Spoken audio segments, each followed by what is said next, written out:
আপনারা দেখতে পাচ্ছেন নদীর উপকূলীয় এলাকায় শৈলা গাছ। শৈলা গাছের শিকড়, ডালপালা। পাশে আছে পায়রা নদী, পায়রা উপকূলীয় পোর্ট, পায়রা তাপবিদ্যুৎ কেন্দ্রের পাশেই এই গাছগুলো জোয়ারের সময় পানিতে তলিয়ে যায়।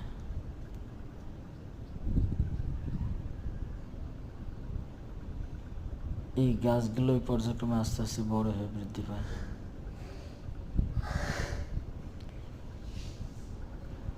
এই জায়গাটা হচ্ছে পটুখালীর কলাফলার ধানখালী ইউনিয়নে।